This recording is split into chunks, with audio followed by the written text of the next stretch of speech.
আরজি করের খুন এবং ধর্ষণ কাণ্ডে ইতিমধ্যেই সিবিআই গ্রেপ্তার করেছে টালা থানার সাবেক অফিসার ইনচার্জ অভিজিৎ মণ্ডল এবং সন্দীপ ঘোষকে। অভিজিৎ মণ্ডলের বিরুদ্ধে সিবিআইয়ের অভিযোগ, তারা যেটা আদালতে জানিয়েছে, যে অভিজিৎ মণ্ডল নিজে পুলিশ আধিকারিক হয়ে তিনি আইন জানার পরেও গোটা তদন্তের প্রক্রিয়ায় বেশ কিছু পদ্ধতিগত ভুল করেছেন, প্রক্রিয়াগত ভুল করেছেন এবং সিবিআই আধিকারিকরা মনে করছেন এই ভুলটা একদমই ইচ্ছাকৃত। UEM Jaipur is a perfect target for prospective students aspiring for good jobs, good education with future-ready skills.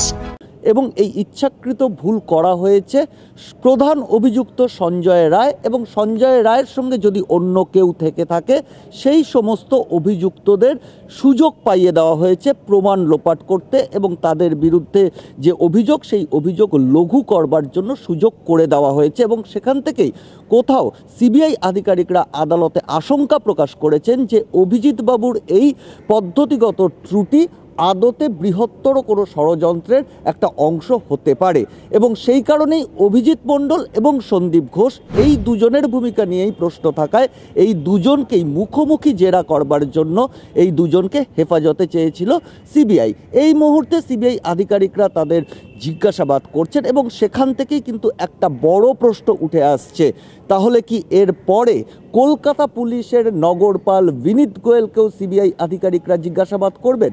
এই প্রশ্নের উত্তরে সিবিআই আধিকারিকদের একটা বড় অংশ তারা কিন্তু সেই সম্ভাবনাকে খারিজ করে দেননি, উল্টে তারা কিন্তু খুব জোরালোভাবেই ইঙ্গিত দিয়েছেন যে প্রয়োজনে বিনীত গোয়েলকে জিজ্ঞাসাবাদ করা হতে পারে এবং সেই সম্ভাবনাটা প্রবলভাবে উঠে আসছে। তার কারণ হিসেবে তারা ব্যাখ্যা করেছেন অভিজিৎ মণ্ডল একজন থানার ইন্সপেক্টর ইনচার্জ।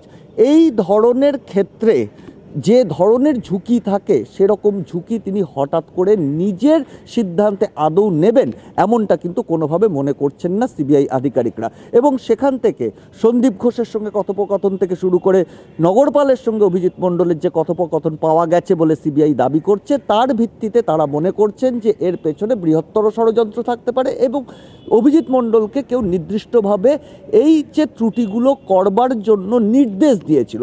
এবং সেই সূত্র ধরে এগোতে গিয়ে গতকাল আদালতেও বারবার সিবিআই আধিকারিকরা দাবি করেছেন অভিজিৎ মণ্ডল এই গোটা ঘটনায় তিনি প্রধান অভিযুক্ত নন, কিন্তু তার ভূমিকা নিয়ে প্রশ্ন আছে এবং সত্য উদ্ঘাটন তারা করতে চান এবং সেই কারণেই অভিজিৎ মণ্ডলকে হেফাজতে নিয়ে জিজ্ঞাসাবাদ করতে চান।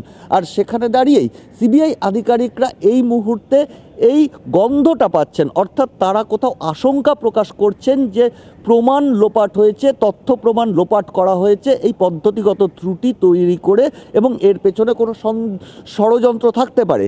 কিন্তু তার সঙ্গে সঙ্গে এটাও সত্যি সিবিআই আধিকারিকরা এখন পর্যন্ত কিন্তু কোনো তথ্য প্রমাণ পাননি যার ভিত্তিতে তারা বলতে পারেন যে এই তথ্য প্রমাণ লোপাট হয়েছে বা এই ব্যক্তিরা এই তথ্য প্রমাণ লোপাটের পেছনে রয়েছেন বা এরা অভিযুক্ত যাদেরকে বাঁচানোর জন্য এই তথ্য প্রমাণ লোপাট করা হয়েছে। অর্থাৎ সার্বিকভাবে সেই সমস্ত তথ্য প্রমাণ এখনও সিবিআইয়ের হাতে নেই এবং সেই জায়গা থেকে তাদের সেই সমস্ত তথ্য প্রমাণ খুঁজে বের করাটা সবথেকে বড় চ্যালেঞ্জ।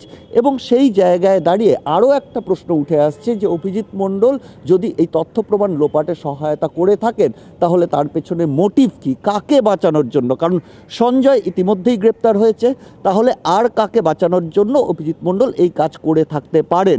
আর সেই সমস্ত উত্তর খুঁজতে গিয়ে ইতিমধ্যেই কলকাতা পুলিশের দুই ডিসি পদমর্যাদার আধিকারিক, ডিসি স্পেশাল এবং ডিসি নর্থ, যে এলাকায় এই টালা থানা রয়েছে, অর্থাৎ সেই টালা থানার যিনি তদারকি আধিকারিক সেই ডিসি নর্থকে বেশ কয়েক দফা জিজ্ঞাসাবাদ করেছেন, কিন্তু এখন পর্যন্ত সিবিআই আধিকারিকরা যে প্রশ্নের উত্তর খুঁজছেন সেই প্রশ্ন বা সেই মিসিং লিঙ্কের কিন্তু হদিস তারা করতে পারেননি। আর সেখান থেকেই তারা মনে করছেন নগরপাল বিনীত গোয়েলকে জিজ্ঞাসাবাদ করা দরকার। তার কারণ হচ্ছে নগরপাল ওই দিন ওই ঘটনাস্থলে তিনি নিজে গেছিলেন এবং ওই ধরনের জঘন্য অপরাধের ঘটনা যেটা অত্যন্ত স্পর্শকাতর, নগরপাল সেটার গুরুত্ব উপলব্ধি করেছিলেন এবং তারপরও এই পদ্ধতিগত ত্রুটি হলো কি করে? তিনি কলকাতা পুলিশের প্রাতিষ্ঠানিক প্রধান হিসেবে সেখানে উপস্থিত থাকার পরও তার নজর কি করে এড়িয়ে গেল এই ধরনের পদ্ধতিগত ত্রুটি, যা কার্যত তদন্তকে মিসলিড করেছে এমনটাই সিবিআইয়ের অভিযোগ। আর সেই জায়গায় দাঁড়িয়ে কোথাও তার দায় এড়াতে পারেন না নগরপাল নিজেও। আর সেখানেই তাদের প্রশ্ন, তাহলে নগরপালও কি এই বৃহত্তর ষড়যন্ত্রে যুক্ত? সেই উত্তর খুঁজতে নগরপালকেও জিজ্ঞাসাবাদের প্রস্তুতি সিবিআই আধিকারিকদের। তবে সেটা সুপ্রিম কোর্টে তাদের স্ট্যাটাস রিপোর্ট জমা দেওয়ার পরই, এমনটাই কিন্তু ইঙ্গিত। ক্যামেরায় দীপঙ্করের সঙ্গে সিজার, TV9 বাংলা।